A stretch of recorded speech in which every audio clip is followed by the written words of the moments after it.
خوش آمدید ناظرین، آپ دیکھ رہے ہیں رائٹس واچ اور میں ہوں آپ کا میزبان احمد سعید۔ اور میں کلیم اللہ۔ ناظرین، 1950 کی بات ہے شاید کہ میڈم نور جہاں جو ہے ایک فنکشن میں مدعو تھی اور وہاں پہ سامعین نے ان سے فرمائش کی کہ آپ اپنا شہرۂ آفاق گانا مجھ سے پہلی سی محبت میرے محبوب نہ مانگ، جو کہ فیض احمد فیض کی ایک غزل ایک نظم تھی، وہ آپ ہمیں گا کر سنائیں۔ ابھی میڈم اپنا گانا شروع ہی کرنے والی تھی کہ جو منتظمین تھے جو اس سارے ایونٹ کو آرگنائز کر رہے تھے، انہوں نے میڈم کو روک دیا کہ آپ نے یہ والا گانا نہیں گانا، جس پر میڈم نے بہت زیادہ احتجاج کیا اور وہ سٹیج سے اتر کر واپس جانے لگی اور انہوں نے کہا کہ اگر میں نے یہ گانا نہیں گانا تو پھر میں کوئی بھی گانا نہیں گاؤں گی، جس کے بعد ان کو یہ گانا گانے کی اجازت مل گئی۔ ناظرین، اسی طرح کا واقعات ہم نے ضیاء الحق کے دور میں بھی دیکھے، جب آرٹسٹ کو جو ہے شعر پڑھنے پر جو ہے مقدمات کا سامنا کرنا پڑتا تھا، ان پر پابندیاں لگتی تھی۔ حبیب جالب کو شعر نہیں پڑھنے دیے جاتے تھے، احمد فراز پر جو ہے کو کہا جاتا تھا کہ آپ یہ نظم پڑھیں اور یہ نظم نہ پڑھیں۔ یہ جو سارا دور ہم نے ماضی میں دیکھا اور تب ہمیں لگتا تھا کہ شاید جو عاملیت کا دور ہے وہاں پہ ایک جبر کی روایت قائم ہے، وہاں پر روشن خیالی کا جو ہے گلا گھونٹا جا رہا ہے۔ لیکن آج کے دور میں بھی یہ چیزیں ہمیں دوبارہ دیکھنے کو مل رہی ہیں۔ شاید جو ہے وہ ٹارگٹس بدلے ہیں، فنکاروں کے چہرے بدلے ہیں، لیکن آج بھی جو ریاست ہے وہ فنکاروں کو ایک گانا گانے پر، ایک مصرع پڑھنے پر جو ہے ان کے خلاف مقدمات قائم کر رہے ہیں۔ ایسا ہی ایک واقعہ 4 جنوری کو جو ہے شالیمار باغ میں ہوا، جہاں پر ایک تقریب ہو رہی تھی چاندنی راتوں کے نام سے، اور اس میں جو ہے ایک جو قوال تھے فراز امجد صاحب، وہ بھی موجود تھے اور وہ اپنی قوالیاں گا کر لوگوں کو محظوظ کر رہے تھے کہ اسی دوران جو ہے ایک فرمائش ان سے کی گئی کہ آپ ایک جو ہے ایک غزل سنائیں جو کہ بیسیکلی عمران خان کے حق میں لکھی گئی ہے۔ فراز صاحب نے اسی قوالی کی 2-4 لائنیں سنا کر حاضرین کو محظوظ کیا اور ان سے داد بھی خوب سمیٹی۔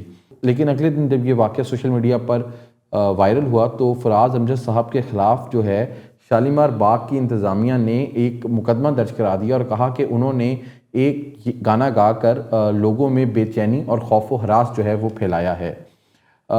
تو فراز صاحب جو ہیں اس ٹائم انٹرم بیل پر ہیں، ان کو لاہور کی مقامی عدالت نے ایک انٹرم بیل گرانٹ کر دی ہے۔ لیکن اب یہ سوال یہ پیدا ہوتا ہے کہ کیا پاکستان 80 کی دہائی میں پہنچ گیا ہے جہاں پر فنکاروں کو ریاست کی مرضی سے اب جو ہے کوئی شعر پڑھنا پڑے گا، کوئی گانا گانا پڑے گا، اپنا جو بھی ان کا آرٹ ہے وہ ریاست کی مرضی کے تابع کرنا پڑے گا؟ یہ جو واقعہ ہے یہ ہمیں کس چیز کی نشاندہی کر رہا ہے اور جو ہماری آرٹسٹ کمیونٹی ہے وہ اس کو کس طرح سے دیکھے گی، اس پر بات کریں گے۔ لیکن سب سے پہلے ہمارے ساتھ موجود ہیں فراز امجد صاحب، جنہوں نے وہ قوالی گائی اور جس پر ان پر مقدمہ ہو گیا۔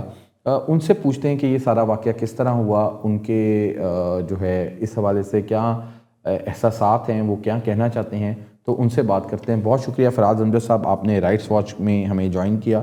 تو فراز صاحب ہمیں یہ بتا دیں کہ یہ واقعہ کیسے ہوا اور مقدمہ کیسے درج ہو گیا، کیسے آپ اس کانسرٹ میں گئے تھے، تو تھوڑا سا اگر ہمیں بتا سکیں۔ ایکچولی بات یہ ہے کہ میں ہر سیٹرڈے نائٹ کو جا رہا تھا ایونٹس کے لیے شالیمار باغ میں، اور اس ایونٹ کو جو کیا تھا، پلان کیا تھا، وہ کیا تھا وال سٹی نے، اور میں ادھر ایونٹس کے لیے بیٹھا تھا تو ایک شخص آ رہا تھا بار بار اسٹیج کی بیک پہ کہ آپ ہمیں یہ سانگ سنائیں، آپ ہمیں یہ سانگ سنائیں، اور میں نے اسے بولا کہ مجھے یہ سانگ نہیں آتا۔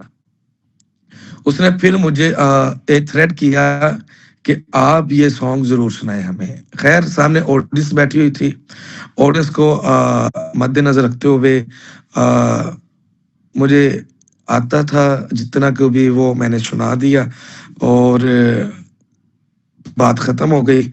اور یہ میں نے اس لیے سنایا کہ سامنے آڈینس بیٹھی ہوئی تھی، کوئی 300-400 لوگوں کا ایک کراؤڈ تھا، کہ ایونٹ میں کوئی بدمزگی وغیرہ نہ پیدا ہو، ٹھیک ہے۔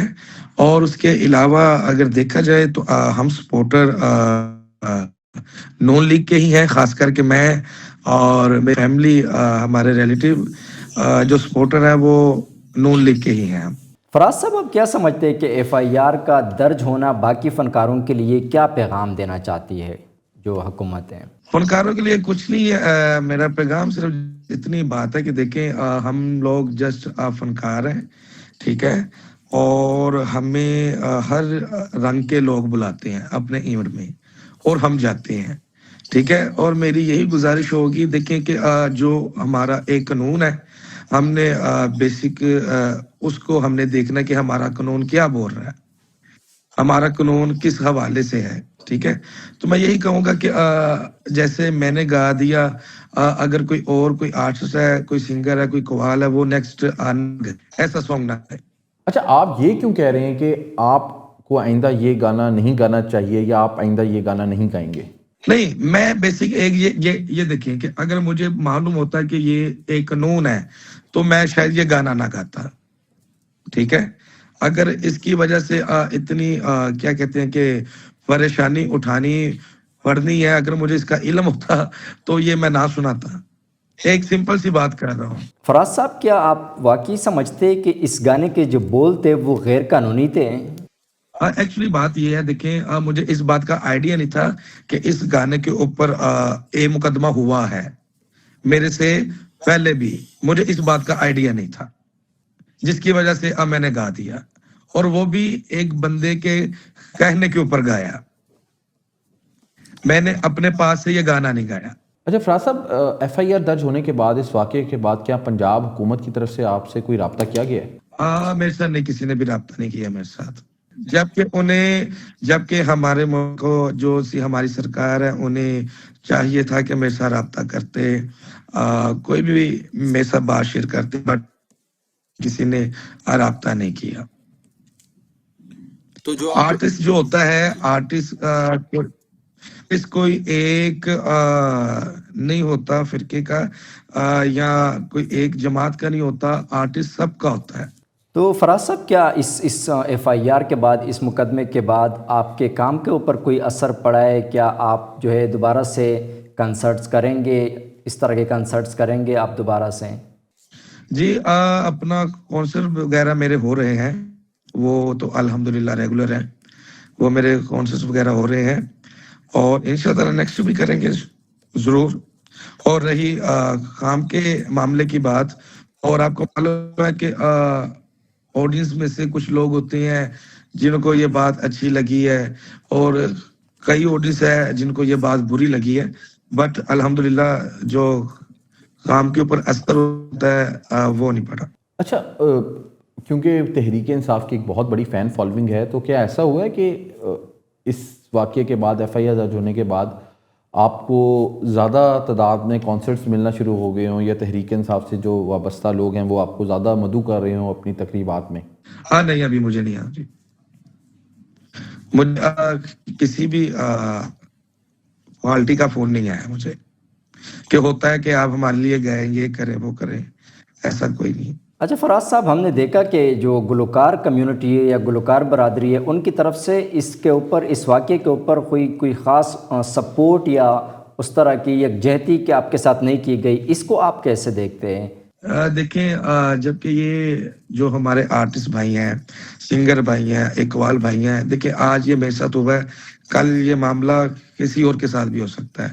ان کو یہ چاہیے تھا وہ ویڈیوز بناتے اور ویڈیو شیئر کرتے کہ جو بھی ہوا میرے ساتھ یہ نہیں تو ہونا چاہیے، بٹ ایسا کسی بھی آرٹسٹ نے نہیں کیا۔ جو ہمارے سینئر آرٹسٹ ہیں انہوں نے کیا تھا کہ ہم تو ابھی تک ہم اسٹوڈنٹ ہیں اور ہم جونیئر ہیں، ٹھیک ہے۔ جو ہمارے بڑے آرٹسٹ تھے ان کو چاہیے تھا کہ اس بات کے اوپر کوئی پریس کانفرنس کرتے، بٹ انہوں نے نہیں کی، جبکہ انہیں چاہیے تھا کہ وہ کرتے۔ فراز صاحب، یہ جو خاموشی جس کا آپ ذکر کر رہے ہیں، آپ کو افسوس ہوا اپنی فنکار برادری کی خاموشی پر؟ مجھے تو بہت افسوس ہوا اس بات کا، شاید انہیں ہوا یا نہیں ہوا، بٹ مجھے تو بہت ہوا۔ ہم آپ کے بہت شکر گزار ہیں کہ آپ نے رائٹس واچ کو اپنا قیمتی ٹائم دیا۔ تو ناظرین، اسی واقعے کے سلسلے میں ہم سلیمہ ہاشمی صاحبہ سے بات کریں گے، جو کہ سینئر آرٹسٹ ہیں، رائٹس ایکٹیوسٹ ہیں، ان سے پوچھیں گے کہ پاکستان میں آزادی اظہار کے حوالے سے یہ جو جبر کا ماحول ہے یہ کیوں بڑھتا جا رہا ہے، اور پہلے زمانے میں شعر کہنے پر پابندی تھی، شعر کہنے پر لوگوں پر مقدمات درج ہوتے تھے. ان کے اپنے والد فیض احمد فیض جو ہے اس طرح کے مقدمات کا سامنا کر چکے ہیں. تو آج کے دور میں ایک گانا گانے پر، ایک قوالی پڑھنے پر لوگوں پر مقدمات درج ہو رہے ہیں. تو کیا مماثلت ہے دونوں ادوار کی، اور کیا پاکستان میں ازادی اظہار کے حوالے سے، خاص طور پر آرٹسٹ کے حوالے سے، ان کی آزادی کے حوالے سے کوئی بیک گیئر لگ گیا ہے؟ تو اور اس کے حوالے سے جو آرٹسٹ کمیونٹی ہے اس کی اسٹریٹجی کیا ہونی چاہیے، تو ان سے بات کریں گے. بہت شکریہ سلیمہ ہاشمی صاحبہ، آپ نے اپنا وقت نکالا رائٹس واچ کے لیے. سب سے پہلے تو میں یہی آپ سے جاننا چاہ رہا ہوں کہ ایسے لگ رہا ہے کہ ہم جو ازادی اظہار کے حوالے سے 60 اور 70 کی جو دہائی ہے اس میں واپس چلے گئے ہیں. جس طرح کے اس ٹائم شعراء کو اور آرٹسٹ کو پابندیوں کو سامنا تھا، اب دوبارہ ہم انہی پابندیوں میں جگڑتے جا رہے ہیں. جی، جیسا کہ آپ نے بجا فرمایا کہ پابندی جو ہے وہ اظہار پہ میرے خیال میں کہ ہمیشہ سے ہمارے ساتھ رہی ہے. کچھ اچھے وقت بھی تھے جب پابندیاں کم ہو گئی تھیں اور لگتا تھا کہ بھی ایک نئی فضا جو ہے وہ ممکن ہے، جس میں شاعر اپنے شعر بھی سنا سکتے تھے، مشاعرے ہوتے تھے جن میں مصور جو تھے وہ مصوری کی نمائشیں کر سکتے تھے، اور ہر طرح کی ایک طرح سے سول سوسائٹی میں یہ اطمینان تھا کہ آپ جس بات کے بارے میں اپنی رائے دینا چاہتے ہیں، چاہے وہ نجی محفل میں ہو اور چاہے ایک جنرل آڈینس کے سامنے ہو، آپ وہ بالکل اطمینان سے آپ اپنی رائے کا اظہار کر سکتے تھے. لیکن میرے خیال میں جو پابندیاں آج ہم دیکھ رہے ہیں وہ شاید ایسی کبھی بھی نہیں تھی. یہ جو حال میں ہوا ہے کہ بھئی ایک شالیمار باغ میں ایک قوالی تھی جس میں جو سامعین تھے انہوں نے اصرار کیا، اور جو پرفارمرز تھے، جو قوال تھے، انہوں نے ایک قوالی جو تھی وہ لوگوں کو سنائی. اب اور اس کے بعد ان پہ ایف آئی آر کٹوائی گئی کہ بھئی یہ جو تھی یہ سیاسی قوالی تھی. اب میرے خیال میں کہ جو سامعین تھے جن کے اصرار پہ یہ قوالی جو تھی وہ سنائی گئی، پہلے تو آپ ان کو کٹہرے میں کھڑے کریں، لیکن وہ چونکہ بہت سارے تھے، کئی سامعین تھے، ان کو جو ہے پکڑنا جو ہے وہ لگتا ہے کہ محکمے کی پہنچ سے ذرا زیادہ تھا. تو انہوں نے سب سے آسان بات یہ سمجھی کہ جو قوال ہیں ان پہ ایف آئی آر کٹا دی جائے. یہ حرکت کرنے کی وجہ سے دنیا میں اس عمل کو مضحکہ خیز سمجھا جا رہا ہے. اچھا سلیمہ ہاشمی صاحبہ، ایک یہ بھی ایک رائے پائی جاتی ہے کہ جو اس طرح کے انیشیٹوز ہیں، اس طرح کے جو پروگرامز ہیں، اس میں سیاست کی بات نہیں ہونی چاہیے، کیونکہ وہ سمجھتے ہیں، ایک آرگومنٹ دیا جاتا ہے کہ اس سے جو ہے یہ جو اس طرح کے پروگرامز ہوتے ہیں، خاص کر جو ثقافتی پروگرام ہوتے ہیں، اس سے اس کو کافی نقصان ہوتا ہے. تو آپ اس آرگومنٹ کو کیسے سمجھتے ہیں؟ کیا سمجھتے ہیں؟ کیا یہ واقعی ایسا ہی ہے؟ دیکھیں، فنکار جو ہوتے ہیں وہ اپنے جو کلائنٹیل ہوتے ہیں، اپنی جو آڈینس ہوتی ہے، جو سامعین اور جو مظاہرہ دیکھ رہے ہوتے ہیں، وہ ان کی وجہ سے وہاں پہ موجود ہیں، وہ آزاد نہیں ہوتے.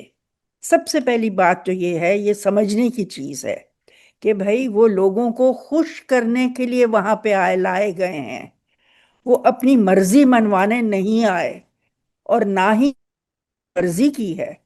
ان کو لوگوں نے جو تھا ایک فرمائش کی، اور یہ بڑی روایت ہے ہمارے یہاں. یہ مشاعروں میں شاعر بھی جو ہے وہ سفارش سنتے، آڈینس سے سفارشات سنتے ہیں، گانے والے آڈینس سے سفارشات سنتے ہیں. یہ ہماری روایت ہے، یہ ہماری ٹریڈیشن ہے، اور قوالی میں تو بالکل یہ ٹریڈیشن ہے.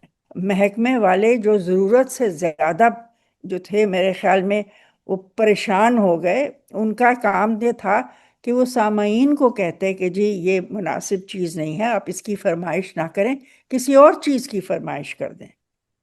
ٹھیک ہے نا؟ تو یہ چوائس جو تھی یہ قوال کی نہیں تھی، یہ واضح ہو جانا چاہیے. اچھا سلیمہ صاحبہ، ایف آئی آر میں یہ الزام لگایا گیا کہ قوالی پڑھنے سے امن و امان بگڑا یا اس کا خدشہ پیدا ہوا. تو آپ کیا سمجھتی ہیں واقعی کوئی قوالی گانے سے لوگوں میں اشتعال پھیلتا ہے؟ دیکھیں، میری جو 80 سالہ زندگی میں ہے اس میں نے تو کبھی امن بگڑتا نہیں دیکھا، نہ سنا.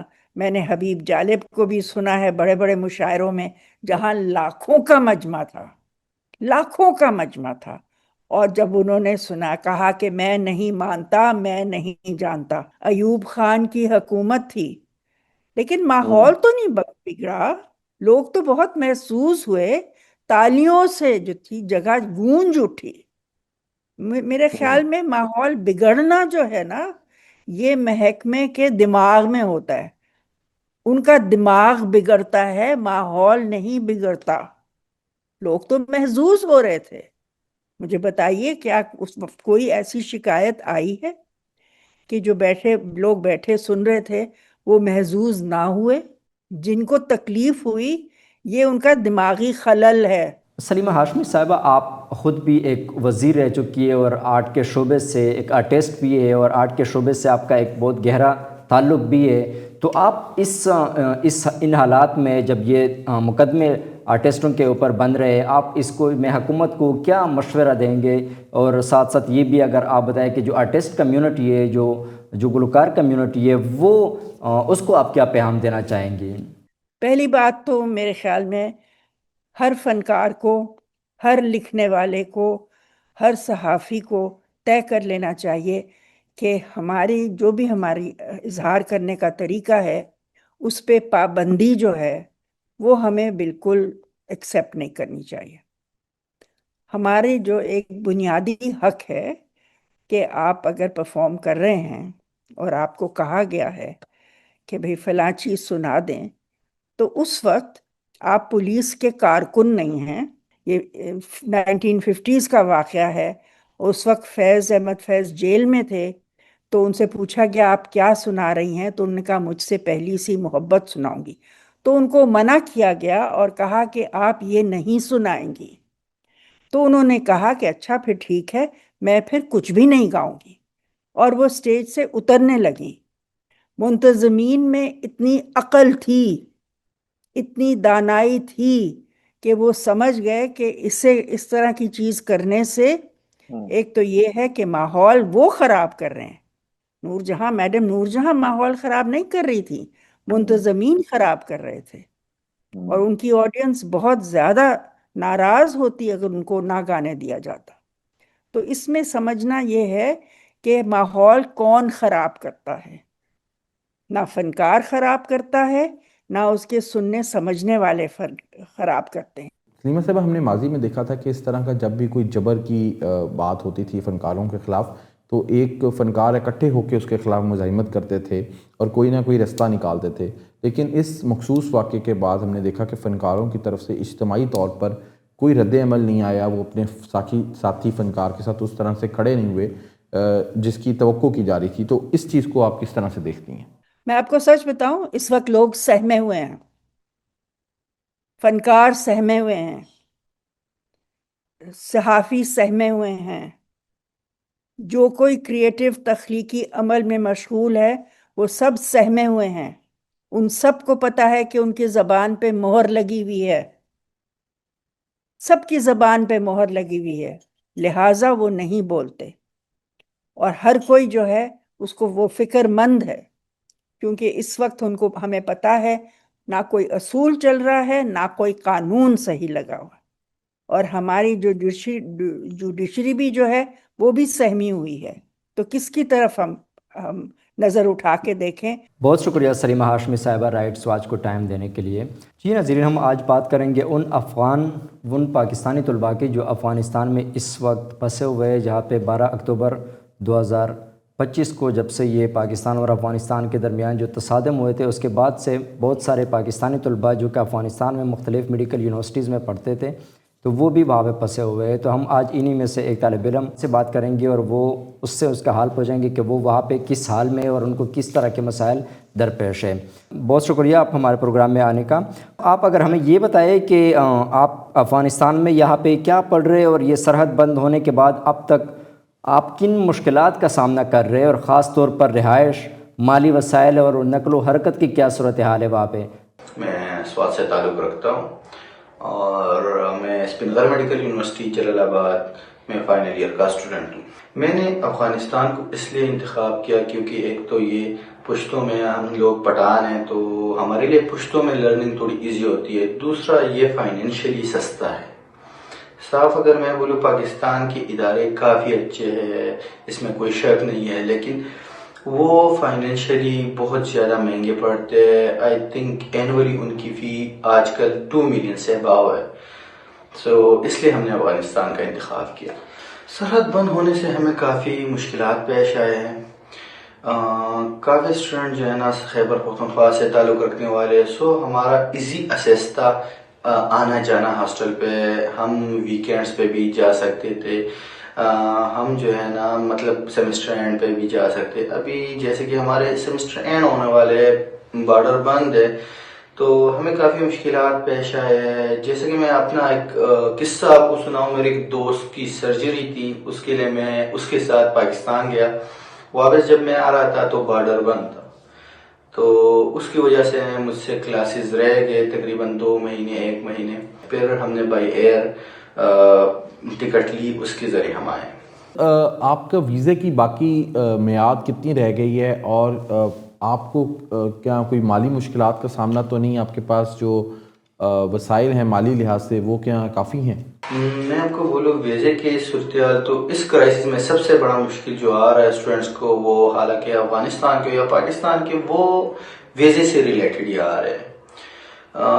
زیادہ تر اسٹوڈنٹس کے ویزے جو ہے نا وہ ایکسپائرڈ ہے. اگر ایکسپائرڈ نہیں, اس میں اسٹے جو ہے نا, اگر اسٹوڈنٹ ویزا لگے تو صحیح ہے, ورنہ نارمل پہ اگر اسٹوڈنٹ آیا ہوا ہے تو ان کے ویزے جو ہے نا 2 منتھ اسٹے ہے اس میں, تو اسٹے ان کا زیادہ چلا گیا ہے. وہ قانون انلیگل ٹہر رہے ہیں. پھر زیادہ تر کے ویزے بھی ختم ہو گئے. زیادہ تر لوگ جو فائنل ایئر کے اسٹوڈنٹ ہیں ان کے پاسپورٹ کا بھی ایشو آ رہا ہے. ان کے پاسپورٹ بھی ختم ہو گیا, آلموسٹ ایکسپائرڈ ہو گئے. ہمیں کافی مشکل آ رہے ہیں ویزے کی صورت میں. اور مالی وسائل اگر بولوں, ہاں یہ بھی ہے کہ ایک فلائٹ جو ہے نا 90,000 PKR پہ ملتی ہے آج کل, اور ایک بندہ افغانستان آتا تھا وہ 5,000 پہ آتا تھا پہلے, تو کافی مشکل ہے نا. اور زیادہ تر ہم جب گھر جاتے تھے تو ہم اپنے ساتھ اپنا منتھلی جو خرچہ ہے وہ لے آتے تھے, تو زیادہ تر اسٹوڈنٹ کو معلوم نہیں ہوتا کہ وہ کیسے پیسے منگوائے وغیرہ وغیرہ. مشکلات پیش آ رہے ہیں. افغانستان میں موسم کیسا ہے, اور مطلب سردی میں رہنے پر وہاں پہ آپ لوگ کن مشکلات کا سامنا کر رہے ہیں اس وقت؟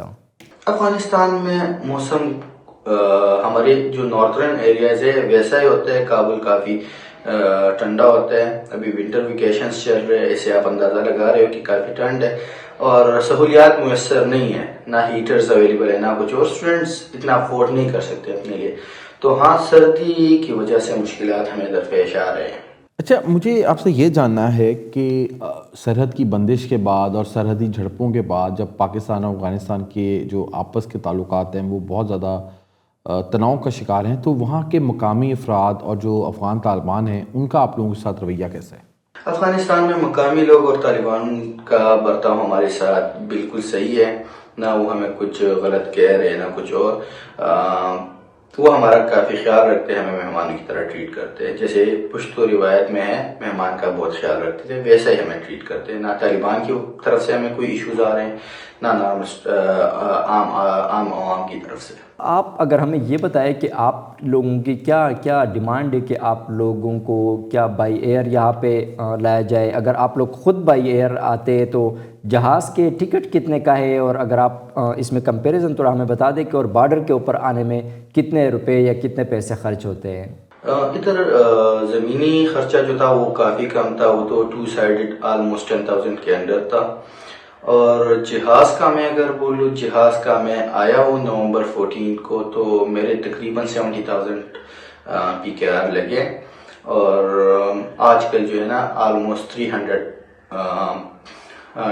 پر جو ہے نا 1 سائیڈڈ ٹرپ ہے. ابھی میں نے سنا ہوا ہے ہریانہ ایئر لائنس کی طرف سے ایک ایجنسی ہے, انہوں نے ریلیف دیا ہوا ہے اسٹوڈنٹس کے لیے $140 پر. وہ ابھی فلائٹ دے رہے 1 سائیڈڈ فار اسٹوڈنٹس اونلی. ابھی تک کیا پاکستان کی یا افغانستان کی کسی سرکاری اتھارٹی نے آپ سے رابطہ کیا اور اگر رابطہ کیا تو کس نوعیت کا رابطہ تھا؟ انہوں نے کوئی آپ کو مدد کی پیشکش کی یا آپ کی جو مشکلات ہیں اس کے حوالے سے کوئی حل نکالا انہوں نے؟ ہمیں ایک لنک آیا تھا جس میں ہماری کئی ڈیٹیلز، اپنا پاسپورٹ نمبر وغیرہ وغیرہ درج کرے، وہ بھی ہمیں پتہ نہیں کہ کس سورس سے آیا تھا، لیکن گروپ میں ہمیں ملا تھا. اور براہ راست ہمیں ملنے نہ ہماری یونیورسٹی نہ ہمارے جو فلیٹس وغیرہ ہے ہاسٹلز میں کوئی نہیں آیا. اس وقت آپ جیسے کتنے طلباء وہاں پہ پھنس چکے ہیں یا وہاں پہ محصور ہے، اور کیا آپ لوگوں کا آپس میں کوئی کوارڈینیشن ہے، آپ لوگ ایک دوسرے کے ساتھ رابطے میں ہیں؟ ہم آلموسٹ افغانستان میں جو ہے 2500 سے لے کے 3000 تک پاکستانی اسٹوڈنٹس ہیں، اور ادھر مختلف یونیورسٹیز میں پڑھائی کرتے، کابل کیمپسز، جلال آباد کیمپسز اور بھی بہت ساری یونیورسٹی ہے ادھر. PSF کے نام سے پختون اسٹوڈنٹ فیڈریشنز اور ایسے کافی گروپس ہم نے بنائے ہوئے ہیں، جس کی وجہ سے ہم لنکڈ ہے، یا ہر یونیورسٹی کے کچھ بندے اس میں لنکڈ ہے، جس سے ہمیں انفارمیشن بذریعہ گروپ ملتی رہتی ہے. سو ہم لنکڈ ہے آپس میں. DGISPR پاکستان فوج کے جو ترجمان ہیں وہ یہ کہتے ہیں کہ سرحد بند ہونا پاکستان کے فائدے میں ہے، پاکستان کو اس سے فوائد مل رہے ہیں، دہشت گردی بھی کم ہوئی ہے، اور جو تجارت ہے اس میں بھی پاکستان کا فائدہ ہے. آپ اس ساری صورتحال کو کس طرح سے دیکھتے ہیں؟